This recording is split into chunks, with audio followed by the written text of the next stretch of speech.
Hey guys, this is Mary Kattman, and today I want to go under the hood with Swallow. Swallow is the title track off of my new EP. And I've always wanted to go under the hood with like a song because I feel like when you're listening to a track, it's just basically a culmination of all the different tracks and ideas that an artist had. And you never get to really hear like those single tracks or like maybe the thought process behind like what brought the song together. And so today, like, I really want to show you guys, like, the bare tracks, like what I was thinking when I wrote this, like what was my inspiration. I think it'll be really fun to kind of go through it. Also, like, I just want to preface this by saying I am a really new composer. Like, I started about 3 years ago. I don't claim to be like this amazing person, but I also wanted to make this to show that, like, even in 3 years, you can kind of learn how to put together your own songs and not to be afraid, just to start somewhere. So, anyway, I'd love to get into it. So, Swallow, it's interesting when you're writing a song, Swallow and all the other ones that I've ever written all have like different points of which they start from. Swallow was a song that started with a lyric, actually. And so it came from a conversation that I was having, and I jotted it down. Just it seemed really, you know, just like a really great song idea. And so I started with that actually for this one. And sometimes, like, as I am basically a vocalist first and foremost, where that's where my strength is. A lot of times, like, the inspiration to write, starting with my voice will be something that like I start with. And I always recommend to people who are starting to write music on their own to start with like the thing that they feel they're the strongest in. So some people are best at writing bass lines, and some people are best at writing synth stuff, and some people are best at drums. And I think like it can be really like it can be a really good starting point to just kind of go with your strength. So sometimes for me, a song will come together and it's literally like a vocal thing, or like I just kind of put it over nothing and then I build around that. So lyrically, strangely enough, this is where this song kind of started for me. But as I will continue, this is actually a very, a bass centric song. So it's very much about the bass line. So I'd love to show you guys, like, so as I started Swallow, like I have my bass line that comes in, and let me play that for you. So I'm going to start to kind of like play the pieces, and so you can hear and I can explain a little bit about what I was thinking. So Swallow starts with a bass line. Very easy.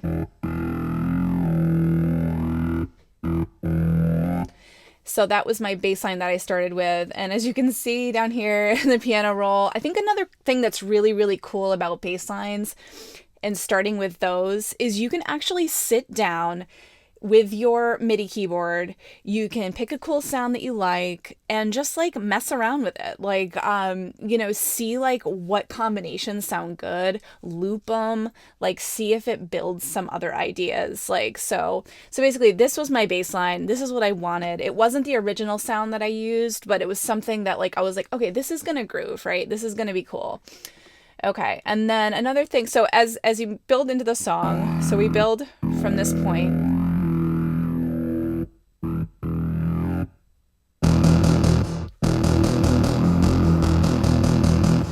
So what I did there was I took it from a very simple start, and then as I built into the cool part about this bass line, I think, that I really love about bass music is sometimes they'll do a little like attention, like a break.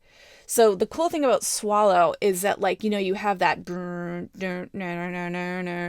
then you have this like moment where it's like a free fall, like it's just quiet.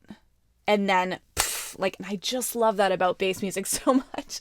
And I wanted to do a bass line that really kind of had that space, like that white space, like you talk about in design or whatever. But having that white space in music is just like such a special thing as well, because it really makes the listener like wonder just for a split second, like, did it end? Like, where is this going? And that's when you can like really hit them. So anyway, so as we go through, so my bass line was, as you know, this here. And then as I built it, I kind of added that grit.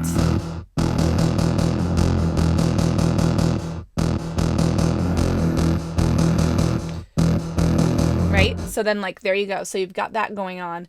And then I also added like a bit of a snap to it to kind of like kind of make it so the bass line was more like sticky and like you could really kind of like those moments that are kind of like moving, but this gives that like that almost like timing and that ticking. So, and you can hear it in here. Right? So it's just a snapping sound. So you can hear here. Okay, so I kind of pulled that snap. Like a lot of times, like I'll look through like different sounds and like I'll find like just a snap that kind of just fits. And you can barely hear this in the mix too. Like if you hear the song now, you'll probably be able to hear the snap, but it's a very subtle thing that kind of just supports the bass as it's coming together, and it sort of just gives it like that that punch and that accentuation, and you're not even really hearing it. So let's see if you can hear it now.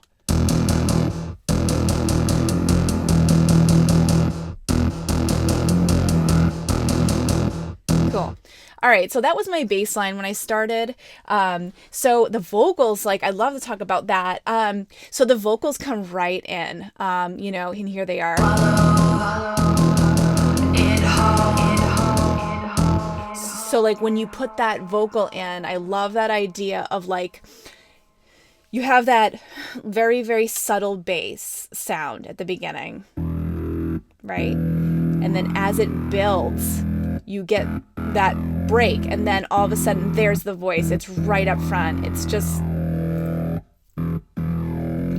swallow, inhale. You don't have to wait, and that is at one thing I'll say, that is at 12 seconds that voice comes in. And one thing that I always note by a lot of people who write music for like hits, is that they always say like, make that vocal come in before 10 seconds. A lot of people don't do that. Like they'll wait like 30 seconds to bring the voice in, sometimes longer. And the idea is like, if you want it cohesive, if you want it tight, bring that voice right in, especially with swallow. Like I really felt that swallow, like that, just that coming in right away was just really important to the song. So let's just go through it a little bit more. So I'm going to play it back a little bit. I don't have my drums in just yet. Because the drums were like a really big part of this song as well, that I can explain. The drum beat is very interesting. It is basically, it's not a 4/4 time. It's not like a regular dance beat, and I kind of love that about it. It's just very. Let's just see. Well, let's listen to it a little bit.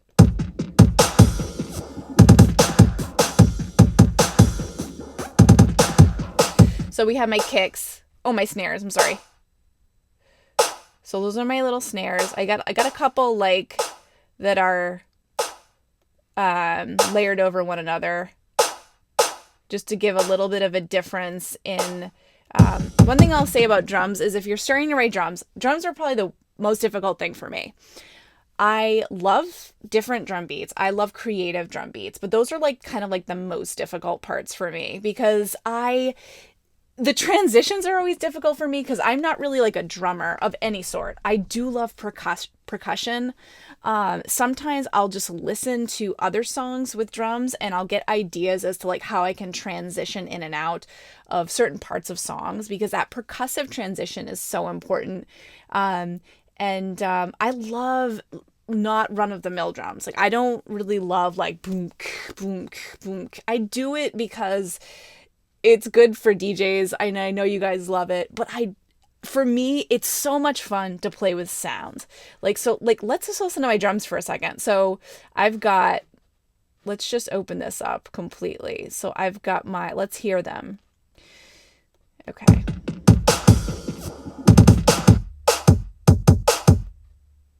Okay, so we've got my little snares and we've got my things here. And these are just my kicks, right?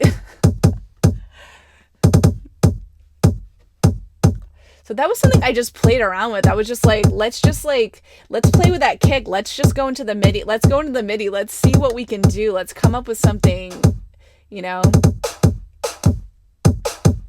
sort of a totally different drum beat than you're normally used to hearing in this style of music. But yeah, so the drums were just really important to kind of be like, a lot of times what I'll do when I'm writing drums is like, I love to find different sounds that are percussive, you know, that aren't like a drum sound. Like, you know, if you're like looking through a sound catalog and you want to just like find, you know, sounds that are not like, it doesn't sound like a snare drum. It doesn't sound like anything. It sounds like a metallic thing. I'm going to go into that a little bit more. So let's just play the song up until now. Bass line, drums. That's pretty much all that's going on, and vocals. So let's just hear it real quick.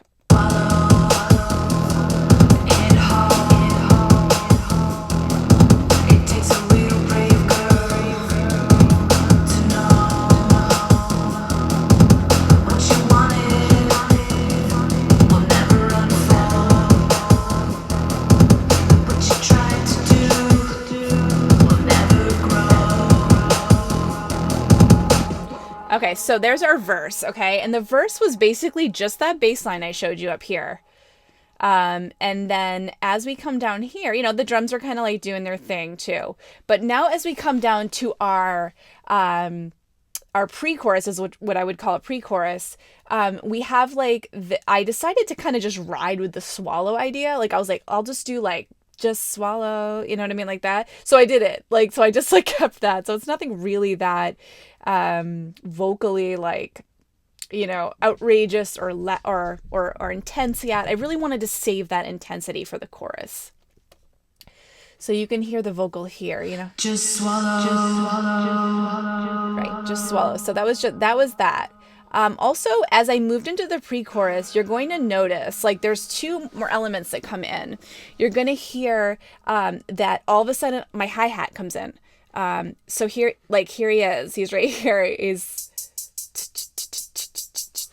Because, like, what that does is it builds, like, the energy from that verse. So as the verse goes into the pre-chorus, you kind of get this sense that like the song is building to something, and that hi-hat really did it for me. Is like I was like thinking, am I gonna put that hi-hat in at the beginning? I was like, no, I'm not gonna do that. I'm gonna save that. The pre-chorus is a really fun moment because not only do I have my hi-hat coming in, but I also have this really cool, like, I have these little, what I call Tom and I call him ear candy. I call him ear Hanny because that's what Mila used to call Candy when she was little. But yeah, so like I got my little ear candy coming in now. So I love searching for this stuff. I love searching for metallic sounds. I love searching for weird tape rewinding sounds, weird stuff. So like if you can hear, like you'll hear this in the pre-chorus, and I'm going to play them for you now. Right? So I just get a little bit, so I put a little bit of reverb on those sounds, on those little clinky sounds, like, so they go off to the beat, you know? They're almost percussive in their own way, but it changes the drums. It brings the drums to a different place. That's so important when you're in your pre-chorus and you're leading up into your song. Having those changes is really special when someone's listening to it. And just hearing those little fun sounds, like I love those, you know, jingly sounds. So let me play that for you, like now all together. Okay, here we go.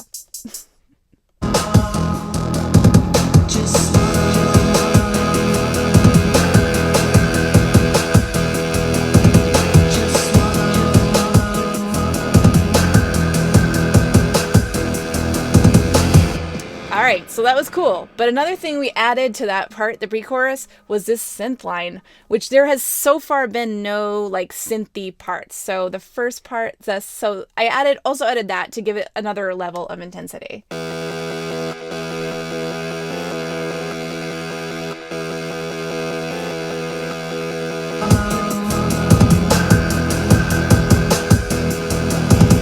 So like that was so cool, is to like put that in. It adds another layer. And so now we're going to run ourselves into our chorus. So like we want a nice sweep. So like I did a sweep here and you'll hear it. It just kind of sucks. Like it's, you know what I mean? It brings you into that chorus. It's like it's a nice little transition there. So this is the sound I chose for that.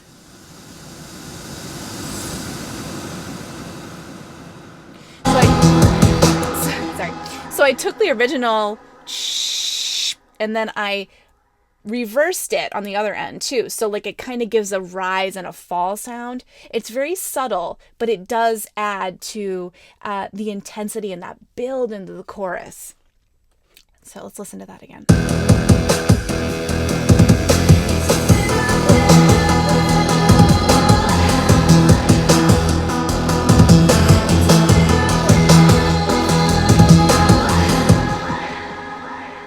So, as we go into the chorus, the song has changed quite a bit. We've kept our bass line, so this guy. So we have him, and he's all set. So he's still the same, believe it or not. And sometimes in bass music, you really do keep that bass line the same. But what you do is you add things to it so you can't even tell that it's the same. Like if you listen to it now, you'll probably go, oh yeah, she didn't change that bass line at all. But when you add all these layers, like these ones here, it changes the feel completely.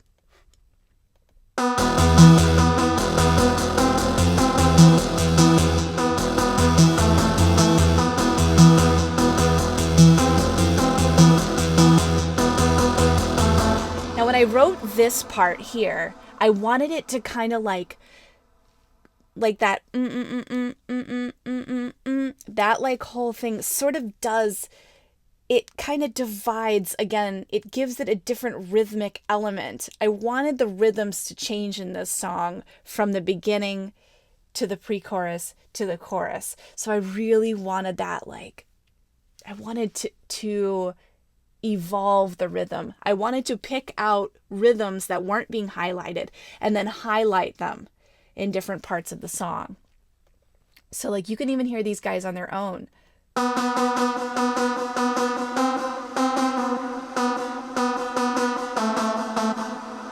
Another thing you can really hear on this track is the shimmer that I added.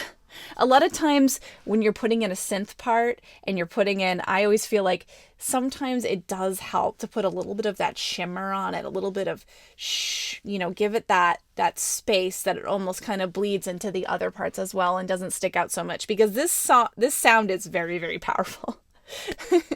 So I feel like, putting a little bit of that on it makes it it eases it a little bit. So we've got that part, we got this part.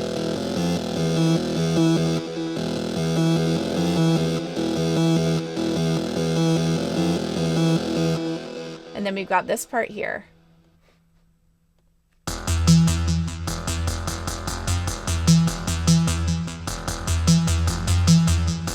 So I kept two of them similar, and then one of them kind of cuts that rhythm too. Another thing that's really important which I've learned by trial and error, when you are doing a chorus part, filtering out the low end is like the best thing you could ever do with EQ, because as you can hear all these parts coming together, right? It can get really muddy really fast, okay? So you got your bass part too. And so keeping that low end out of those sounds can really help kind of let them come forward and sit where they need to and not feel like it's a big mess. So let me see if there's anything else that's pertinent. Oh, another thing too I wanted to mention. The vocal, I really saved it. As a singer, waiting for those moments where you're like, oh, okay, like, I really want to have it like really bloom at this point. Like I want swallow it whole, and then it's a bitter pill and like go for it, right? So it's like sometimes it's nice to keep just keep a person waiting for that moment rather than like giving it all up front. So these are like things that I'm learning. As I said before, songwriting is so much about taking away and then giving. It's like that ebb and flow that, okay, I've got that relief. I'm building that tension. I've got that relief. So it's all about making the parts flow together, but not giving the same, like, energy the entire time. All right, so I'm going to move forward because I know that I'm just talking too much. So anyways, guys, so here's the chorus again, and then we're going to move into the second one.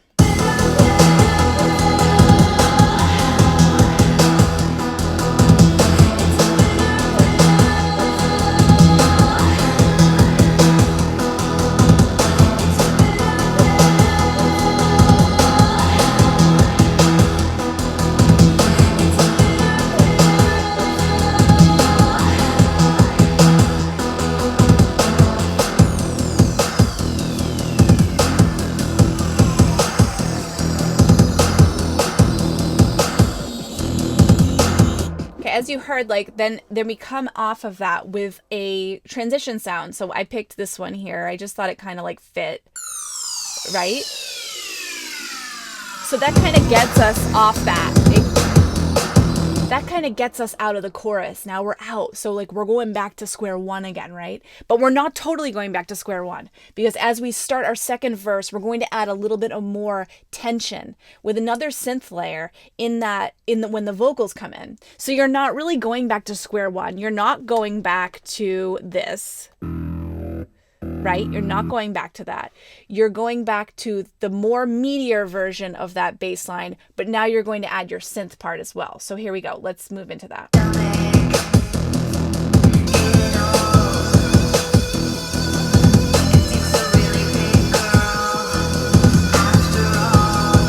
So there's my synth part.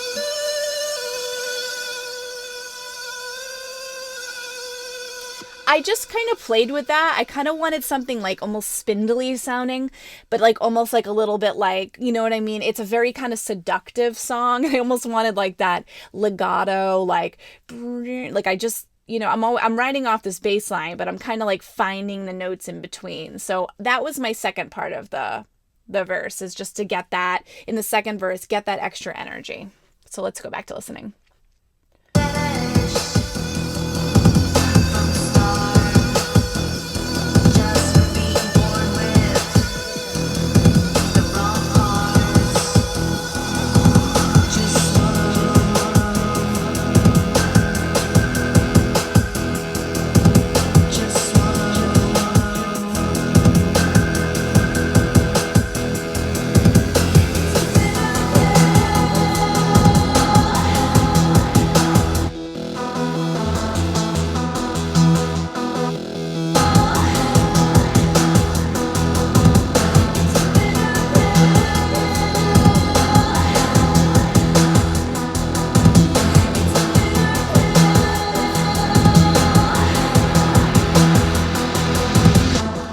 Now we're going to go into our breakdown.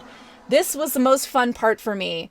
I absolutely loved writing this. It was such a beautiful thing to do, because it just kind of shifted the song so much.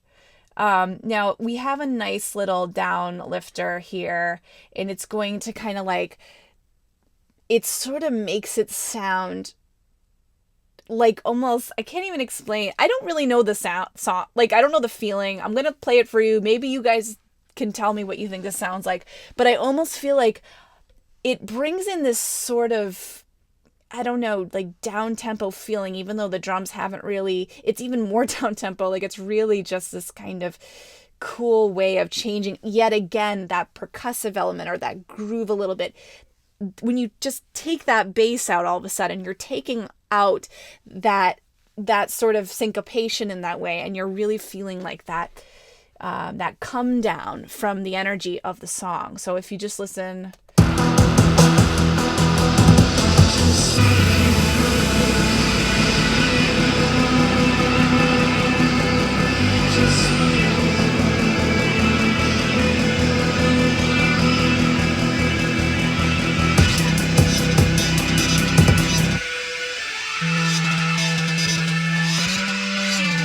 Okay, if you can believe it or not, those are synths. I am so obsessed with this right now. I love making synths sound like guitars. Like, it's so satisfying. I am not a guitarist, not in any way, shape, or form, but knowing that I can go in, take a sound that sounds like a guitar, maybe put like an amp filter on it or something, which I do not have. This is actually just the sound the way it was out of the soft synth. But like just being able to go in and just get that, like if we listen to them.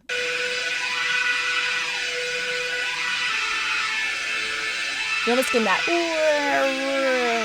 like that nice filtering sound.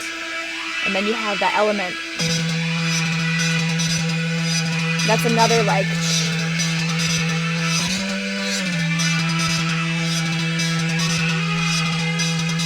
favorite. I actually wrote that just randomly. Like I was like, okay, I'm gonna do like a guitar solo over this or something. I'm like, how would this sound? And I was like, do do do do do do, and I was like, oh, that works. That works. Sometimes another thing I will say, like, if you're ever like stuck on something and you're like, I'm not really sure like what to put over this to make it lift or go to the next level. Sometimes just putting a cool sound you like on your synth and just going, okay, I'm gonna like just play and I'm gonna start recording, and then maybe nothing will come of it. Maybe it will all be crap, but maybe it will be something too that's cool. And then I'll go back and I'll cut that part out and then I'll slide it over and I'll make that what's gonna be there. So anyways, enjoy the breakdown. We have a little bit of a bass drop too that's really cool. This guy here was really fun. You know, that's that with this. It was just worked. It worked, you know? It's awesome. Just get that.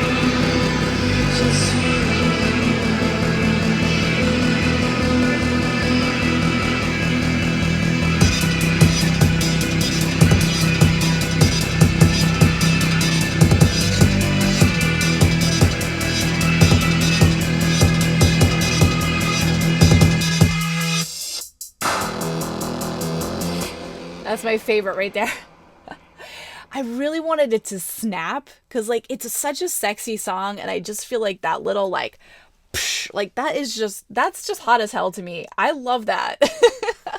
That was more for me than for anyone. Just that sort of like that. Is this my smack on? Yeah, it's a metallic sound. I'll play it again. You can hear it sort of, right? It's just a metal hit, a perk, if you will. So anyways, yeah, so that was really fun to write. And then we kind of go right back in. So let's go, whoop, get in.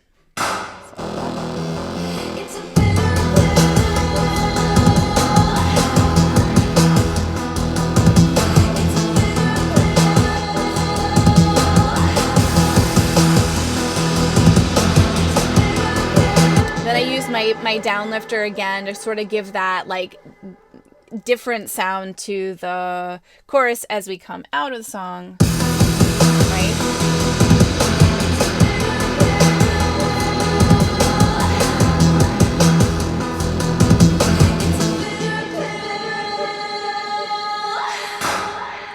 Love it. I love it. I love that smack. I had to like put it in at the end because I was just like, that's so freaking cool. I love that so much. All right, so that was Swallow. I hope you guys really enjoyed it.